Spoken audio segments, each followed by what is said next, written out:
आप सभी का फिर से स्वागत है। आज से हम स्टार्ट करेंगे area of curves given by polar equations. Cartesian हम कर चुके हैं, पैरामेट्रिक भी हम कर चुके हैं। तो पोलर में क्या होता है, आप लोग पहले से जानते हो कि इनिशियल लाइन होती है और मान के चलो ये कोई पोलर कर्व है, इस तरह से जो जा रहा है। इस पॉइंट को अगर ओरिजिन माने आप, तो मान के चलो ये कोई पॉइंट है जिसका कोऑर्डिनेट आप पी दे सकते हैं, और थोड़ी सी दूरी जा करके, और आप ये भी मान सकते हैं, मान के चलो आपको इस रीजन का एरिया निकालना है। ये कर्व यहाँ से यहाँ तक है और आपको ये एरिया निकालना है। ये theta is equal to theta 1 है और theta is equal to theta 2 है, और आपको जो एरिया निकालना है वो theta is equal to theta 1 से theta is equal to theta 2 के बीच का निकालना है। ये पूरा एरिया जो theta is equal to theta 1 और theta is equal to theta 2 के बीच में है।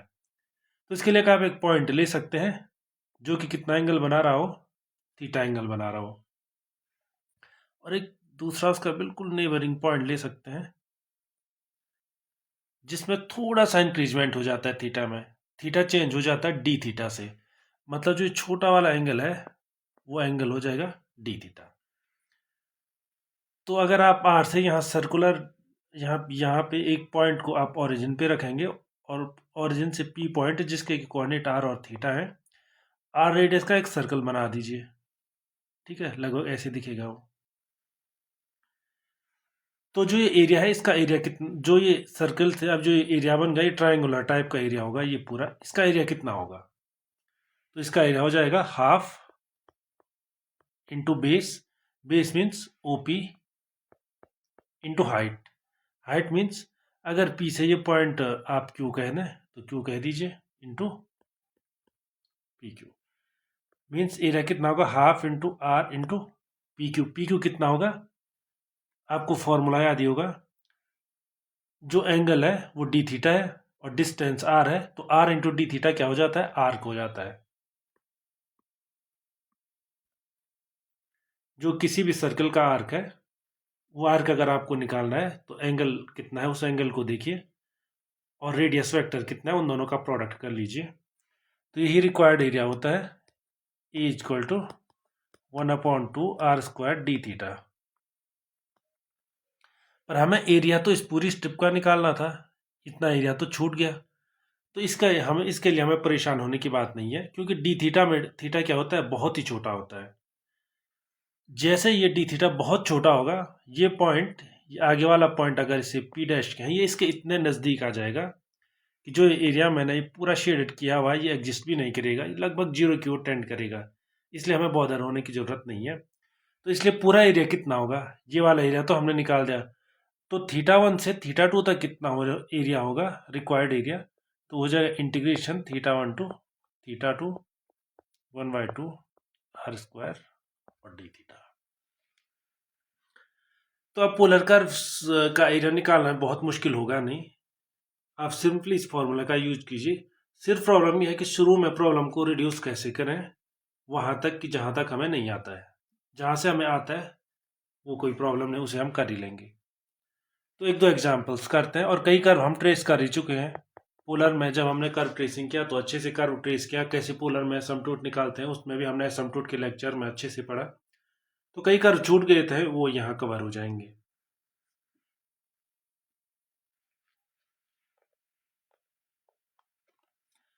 Find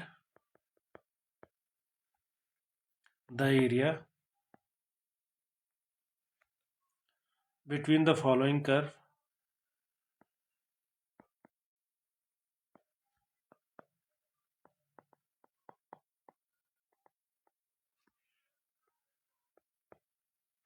between the following curves and the given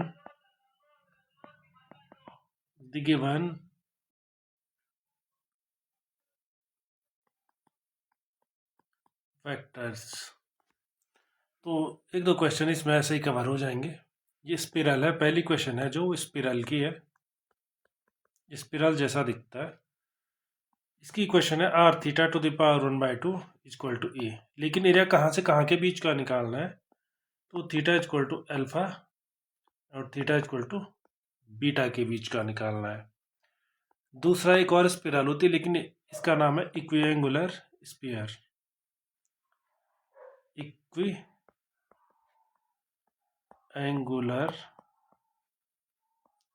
spiral या स्पिरल, जो भी आप पढ़ें। R equal to e⁻m theta, और थीटा वही अल्फा से बीटा तक वेरी करेगा। ये एरिया निकालना है। और एक और है, पैराबोला का भी कर लेते हैं, एक ही साथ तीन हो जाएंगे।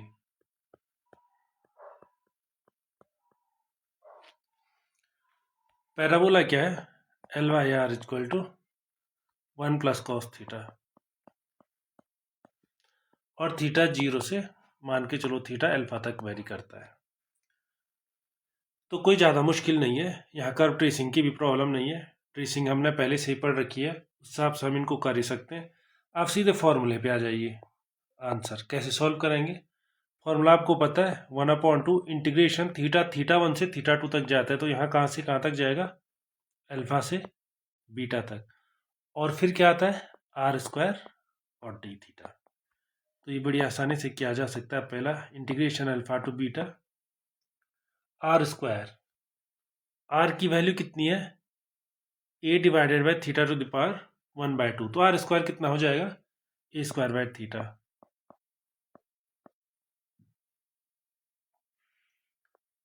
इसे आप सिंप्लीफाई कर सकते हैं। a²/2 बाहर है, 1/थीटा डी थीटा कितना होता है उसका इंटीग्रेशन? Log theta. और थीटा कहाँ से कहाँ तक वेरी कर रहा है? बीटा। तो आप फाइनल आंसर लिख सकते हैं a²/2 log of beta by alpha, क्योंकि log A minus log B कितना हो जाता है? Log A by B. ऐसे ही आप दूसरा भी कर सकते हैं।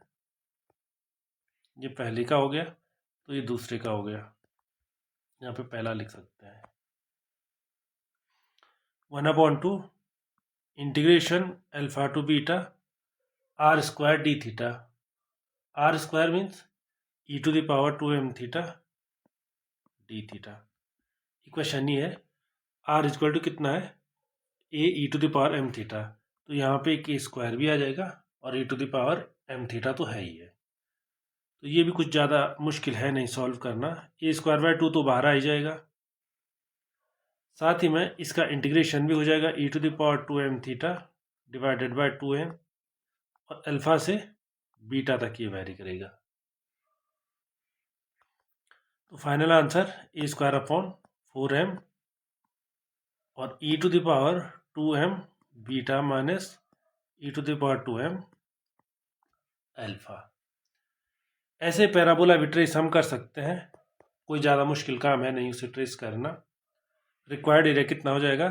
1/2 इंटीग्रेशन 0 टू अल्फा। इस बार क्वेश्चन में दिया हुआ है कि पैराबोला का एरिया 0 से अल्फा के बीच का निकालना है, तो इंटीग्रेशन 0 टू अल्फा, और इसके बाद तो r² d थीटा होता है, तो r² कितना हो जाएगा? L² by 1 plus cos theta whole square. कैसे हुआ? क्योंकि L divided by 1 plus cos theta r हो जाएगा, तो r का जो स्क्वायर हो जाएगा वो इसका स्क्वायर हो जाएगा d थीटा। तो जैसे ही कॉस थीटा आ रहा है, तो उसे θ/2 में ब्रेक कर लीजिए, जिससे उसे निकालना आसान हो।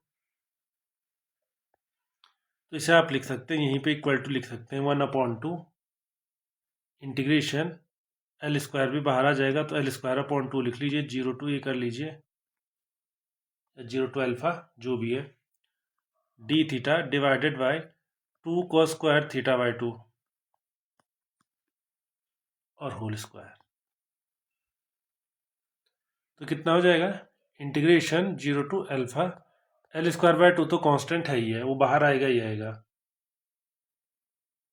तो इसके साथ और भी जो कांस्टेंट बाहर आ रहे हैं उनको बाहर भेज देंगे आप, तो ये 8 हो जाएगा। 8 इसलिए हो जाएगा, 2 2 4 ये भी हो जाएगा, L²/8। Integration 0 to alpha sec to the power 4 θ/2 और d थीटा।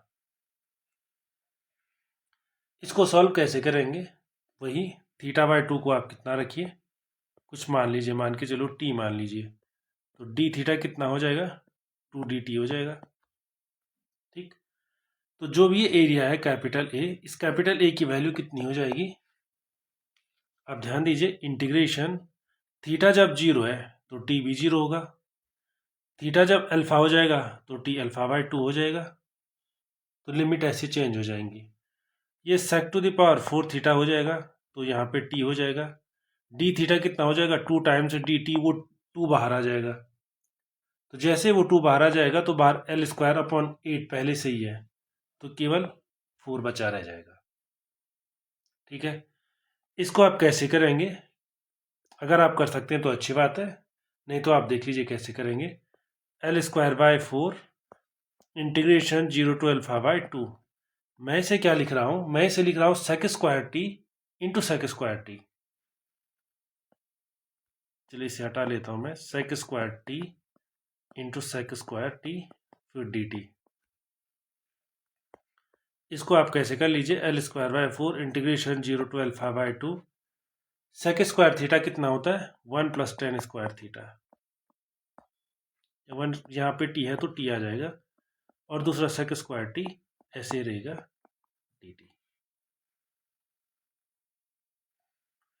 इसके बाद मल्टीप्लाई कीजिए,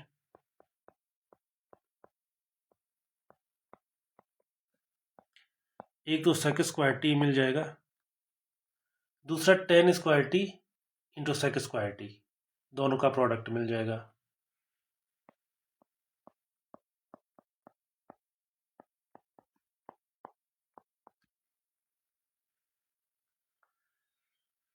तो इसका इंटीग्रेशन किया जा सकता है। एल स्क्वायर बाय 4 तो कांस्टेंट है, sec square theta, tan theta का इंटीग्रेशन होता है सेक स्क्वायर थीटा, तो sec square D by D X tan theta होता है सेक स्क्वायर थीटा। तो सेक स्क्वायर थीटा का इंटीग्रेशन फिर से कितना हो जाएगा? टेन थीटा, मीन्स यहाँ पे टेन टी आ जाएगा। और आपको पता है कि जब जो टेन थीटा का डिफ्रेंशिएशन सेक स्क्वायर थीटा होता है, तो इस इंटीग्रेशन को करने के लिए आप दो तरीके यूज कर सकते हैं। एक तो सीधे कर लीजिए, क्योंकि अब आप प्रैक्टिस हो ही चुकी होगी। अगर नहीं हो रहा है तो टेन टी को आप यू मान लीजिए या कुछ भी मान लीजिए। जैसे आप इसे यू मानेंगे, sec square t d t d हो जाएगा। तो क्वेश्चन बेसिकली क्या हो जाएगा? Integration x square d x की फॉर्म का, और उसका आंसर आपको पता है कितना होता है? 10³/3 x³/3, 10³ t/3, और लिमिट क्या है? 0 टू अल्फा बाय 2। यहाँ पर आप देख लीजिए आपने क्या किया हुआ है। आप 10t को कुछ मान लीजिए, मान के चलिए x मान लीजिए, तो sec square t d t कितना हो जाएगा? D x. तो जो इंटीग्रेशन है वो कितना हो जाएगा?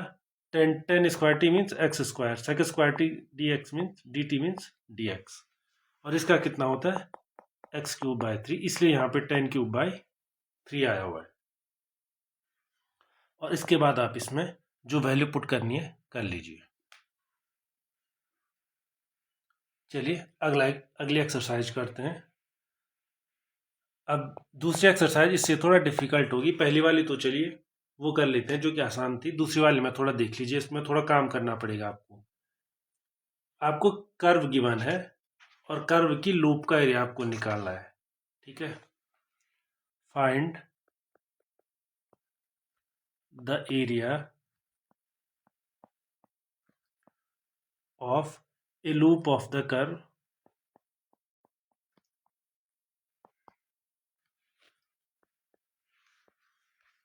कर्व क्या है? r equal to a sine 3 theta. कुछ भी हो सकता है, 3 थीटा हो सकता है, 4 थीटा हो सकता है, तरीका सबका एक ही होता है। एरिया निकालने से पहले मैं आपको एक चीज बता देता हूं। मान के चलो आपके कर्व की इक्वेशन है r equal to a cos n theta या r equal to a sine n theta, कोई भी है। इसमें कितने लूप बनेंगे ये आप पहले ही जान सकते हैं। वो होता है या तो n या 2n। कितने लूप होंगे टोटल? n या फिर 2n। कब n होंगे? कब 2n होंगे?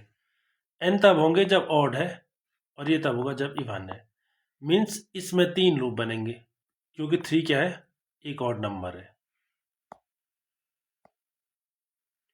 3 ऑड नंबर है, इसलिए यहाँ पे कितने बनेंगे? ठीक उतने ही लूप बनेंगे जितना कि लिखा हुआ है थीटा का, जितने से आप थीटा को मल्टीप्लाई कर रहे हैं।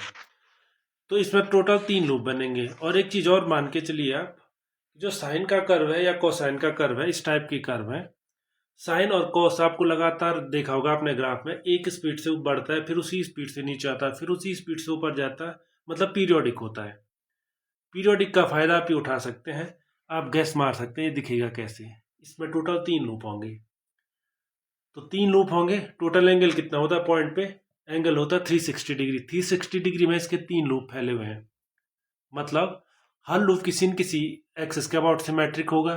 क्यों होगा? क्योंकि साइन एक स्पीड से बढ़ता है, एक स्पीड से घटता है, इसलिए किसी न किसी एक्सिस के अबाउट सिमेट्रिक होगा। तो उन एक्सिस के बीच का एंगल कितना हो जाएगा? 120, 120, 120। या यूं कहें मोटी मोटी भाषा में कहिए कि जो लूप होंगे उनके बीच का एंगल कितना होगा? 120, 120, 120, जिससे सम 360 हो जाए। ठीक है। अगर यहाँ पे 3 की जगह 4 थीटा होता, अगला क्वेश्चन एक इस टाइप का करेंगे। तो अगर ए साइन 4 थीटा है तो वहाँ पे 8 लूप होंगे फिर। और वो 8 लूप कितने में फैले हुए होंगे? 360 डिग्री में फैले हुए होंगे। तो अब आप देख लीजिए एक के बीच का एंगल कितना हो जाएगा? 360 डिवाइडेड बाई 8। लेकिन ये लूप होगा कहाँ पे? सबसे इंपॉर्टेंट क्वेश्चन ये लूप होगा कहाँ पे? ये तो हमने गैस मारते हैं 120 के गैप पे है। ठीक एक प्लेन में आप बनाएंगे, 120 पे एक बनेगा, एक फिर दूसरे तीसरे के बीच 120, फिर तीसरे पहले के बीच 120 का एंगल। ये तो समझ गए। लेकिन बनेगा कहाँ पे? इनिशियल लाइन पे बनेगा, या वाई एक्सिस पे बनेगा, या उन दोनों के बीच बनेगा? उसका तरीका ये है कि आप ये टेस्ट कीजिए कि आर की वैल्यू 0 कब कब है, और जो दो थीटा की नज़दीकी वैल्यू है उन वैल्यू को नोट कीजिए, उन्हीं के बीच लूप बनेगा। क्योंकि लूप तभी बनेगा जब आर 0 होगा। तो आप पहले वो वैल्यू टेस्ट कर लीजिए जहाँ पे थीटा की कोई भी वैल्यू जहाँ पे आर 0 हो जाए। उसके बाद थीटा को बढ़ाते जाइए, बढ़ाते जाइए, बढ़ाते जाइए, और तुरंत नेक्स्ट वैल्यू भी नोट कर दीजिए जहाँ पे फिर से आर 0 हो जाए। तो वहीं पे एक लूप होगा।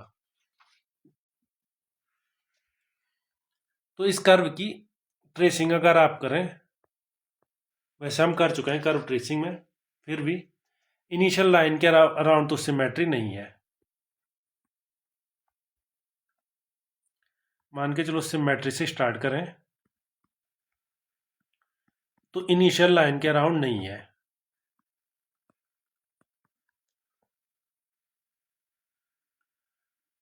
आर 0 कब है? आर 0 तब है जब कितना हो जाएगा? साइन 3 थीटा 0 हो जाएगा। मान के चलो ये 0 हो गया। ये 0 कब होगा? हमें पहले से पता है थी 3 थीटा कितना होना पड़ेगा? या तो 0 होना पड़ेगा या पाई होना पड़ेगा, क्योंकि साइन 0 होता है 0, उसके बाद साइन पाई 0 होता है। 0 का सबसे नज़दीकी उठाया हमने, ये ध्यान रखना। 0 का सबसे नज़दीकी पाई है। तो थीटा कितना होना चाहिए? थीटा एक तो 0 होना चाहिए और एक पाई/3 होना चाहिए। इसलिए कर्व का जो लूप है वो 0 से पाई/3 के बीच में है। इतना ही काफ़ी हो गया। एक लूप निकल गया, बाकी आप गैस मार सकते हैं। आप टोटल लूप होंगे। पहला लूप कहाँ से? 0 से पाई/3। बाकी के सारे आप गैस मार दीजिए। तो कैसे दिखेगा ये कर्व? अगर आप एक्स एक्सिस वाई एक्सिस बनाए तो ऐसे दिखेगा। इसके अराउंड सिमेट्रिक नहीं है। लेकिन मैंने आपको बताया हर लूप एक एक्सिस के अराउंड सिमेट्रिक होता ही होता है, क्योंकि साइन और कोसाइन, हर लूप से मतलब मेरा साइन और कोसाइन से है। तो अगर 0 से पाई/3 के बीच में लूप है तो इसका ठीक बीच का पॉइंट क्या हो गया? पाई/6। तो ठीक जो थीटा इज इक्वल टू पाई/6 है, वहाँ पे क्या होगा? सिमेट्रिक होगा उस लाइन के अलोंग। तो मोटा मोटी वो लाइन ऐसे दिखेगी, पाई/6। यहाँ पे लिख लेता 30 डिग्री।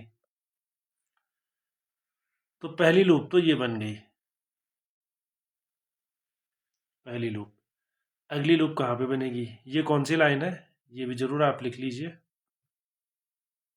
ये लाइन है थीटा इज इक्वल टू पाई/3। अगला लूप कहाँ बन जाएगा? जैसे आपने एक लूप बना लिया तो बाकी के लूप भी बन जाएंगे, क्योंकि पाई/6 है। तो अगला लूप इसका ठीक इसके अलोंग बन जाएगा। अगला लूप ठीक कैसे बन जाएगा? इस लाइन को थोड़ा शिफ्ट कर लेते हैं ऐसे।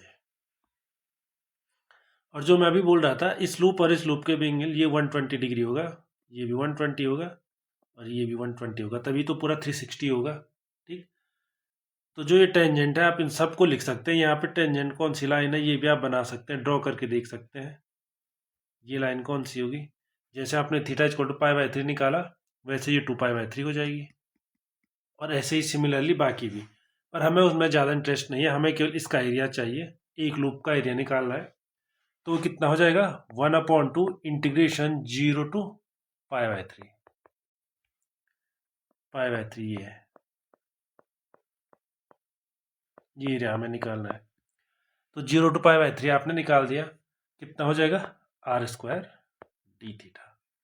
1/2 कैपिटल, ये अगर आप रिक्वायर्ड एरिया कहें तो 0 टू π/3 r² कितना हो जाएगा, a² sin² थीटा।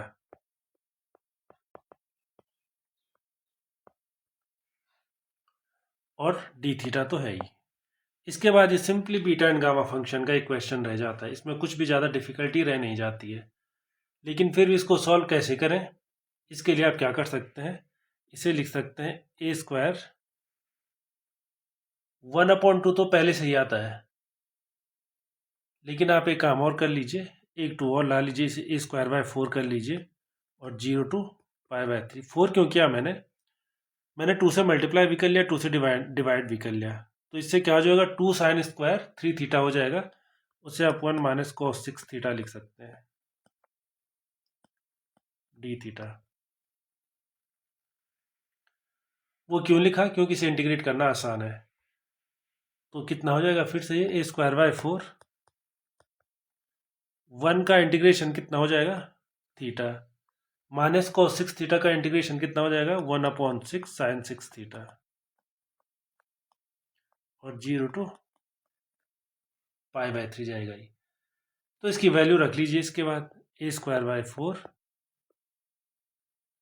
π/3, क्योंकि इसने कितना हो जाना है, जैसे आप इसमें π/3 0 रखेंगे तो 0 तो मिलेगा ही, लेकिन π/3 भी रखेंगे, ये 6 टाइम π/3 हो जाएगा, और साइन पाई भी 0 होता है, sin 2π भी 0 होता है, ये इसका एरिया निकल जाएगा।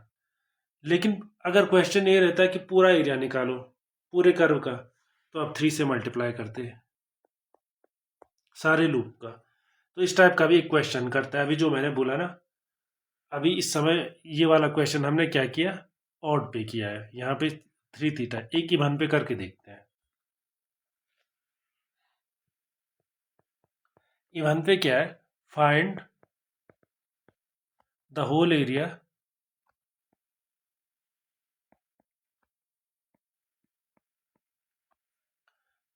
है ऑफ द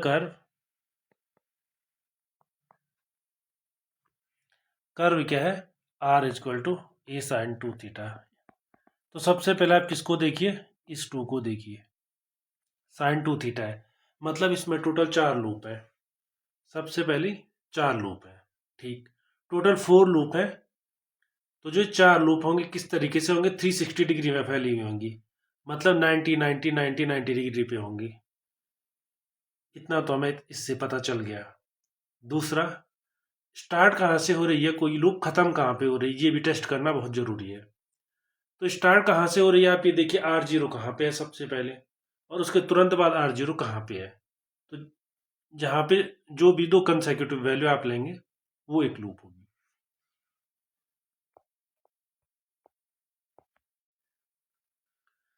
तो टोटल कर्व की कितनी है, 4 लूप्स। पहले ये लिख लीजिए, एक लूप बना दीजिए, बाकी की वैसी बन जाएंगी, जैसे कि पिछले में बताया हमने। इसमें 90 डिग्री का एंगल है, पिछले में 120 डिग्री था, इस बार 90 डिग्री है, ठीक है। मान के चलो r0 होगा, इसका मतलब क्या है, sin 2 थीटा 0 होगा। अगर ये 0 हुआ तो कब 0 हो सकता है, या तो 0 या फिर पाई हो, या थीटा या तो 0 हो या फिर π/2 हो। दो नज़दीक की वैल्यू ले ली हमने, कोई भी कंसेक्यूटिव वैल्यू। तो इसकी लूप कहाँ से कहाँ तक होगी, थीटा इक्वल टू 0 से स्टार्ट होगी और π/4 तक, क्योंकि साइन एक बार लगातार बढ़ता है फिर लगातार घटता है, 0 से बढ़ के π/4 तक वो लगातार r की वैल्यू बढ़ती रहेगी। π/4 के बाद ठीक वैसे घटते घटते घटते घटते 0 तक आ जाएगी। तो लगभग लगभग हमें आंसर मिल ही चुका है।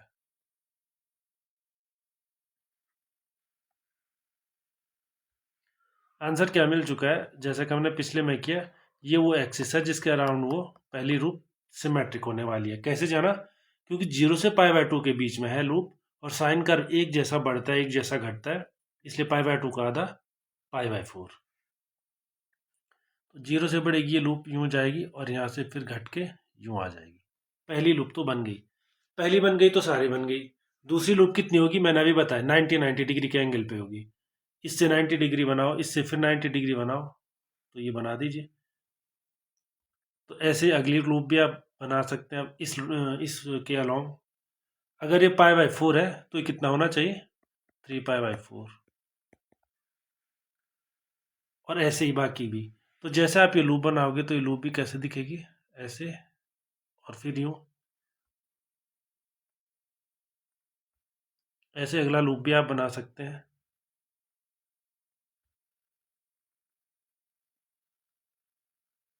ऐसे। और चौथी लूप भी बना सकते हैं ऐसे।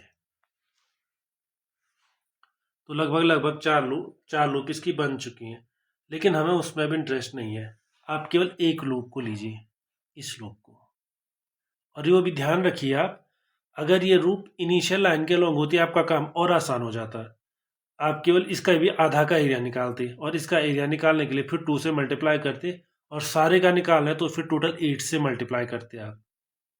अगर इसकी जगह पे r equal to a cos 2 theta होगा, उसको भी मैं यहीं पे बता देता हूँ अगर आप चाहें तो। अगर आप चाहें तो उसको भी यहीं पे ड्रॉ कर सकते हैं। ये देखिए,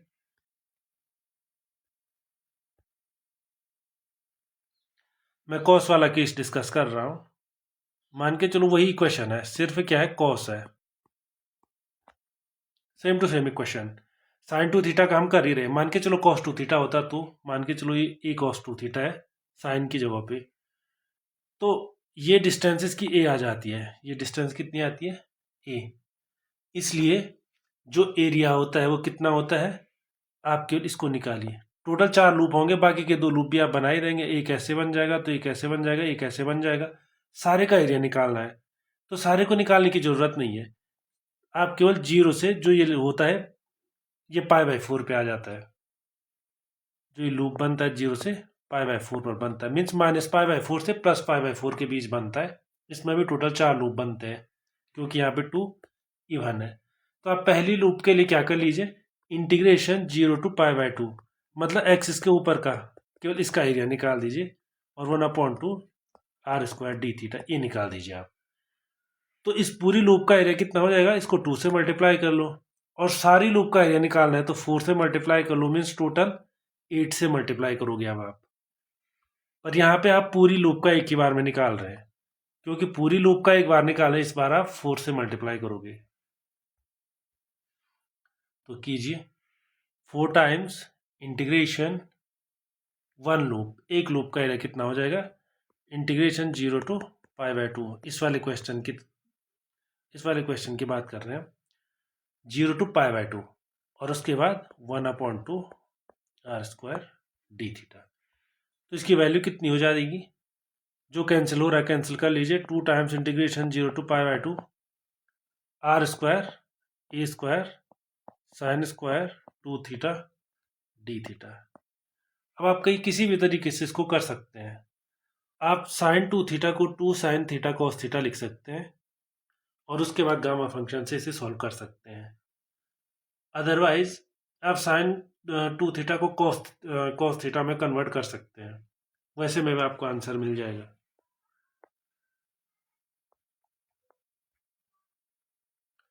इस 2 sin² 2 थीटा को आप ऐसे लिखिए 0 टू π/2, ये 2 अंदर आ जाएगा, जो 2 मैंने यहाँ पे छोड़ा हुआ है वो 2 sin² 2 थीटा हो जाएगा। तो उससे आप लिख सकते हैं 1 - cos 4 थीटा। ये दूसरा तरीका है। एक तरीका क्या है, एक तरीका ये हो सकता है कि sin² थीटा है और sin 2 थीटा भी है, तो sin 2 थीटा को आप लिख लीजिए 2 sin थीटा cos थीटा और उसका स्क्वायर कर लीजिए, और उसके बाद सीधे गामा फंक्शन से उसकी वैल्यू लिख लीजिए। और दूसरा तरीका ये आपके सामने पर है, तो इससे भी आप आगे सॉल्व कर सकते हैं। आंसर कितना आ जाएगा, a² theta minus sin 4 theta divided bye 4, और 0 से π/2 तक जाएगा। तो कितना हो जाएगा ये, ए स्क्वायर थीटा सबसे पहले π/2 जाएगा, उसके बाद कहाँ जाएगा, साइन 4 थीटा। साइन 4 थीटा कितना हो जाएगा, साइन 4 इंटू π/2, साइन 2π 0, और उसके बाद तो सारा जीरो ही होना है, तो आप इसको यहीं पे छोड़ सकते हैं। ये फाइनल आंसर होगा। तो कल वाले लेक्चर में हम कुछ और कर्व्स देखेंगे और उनके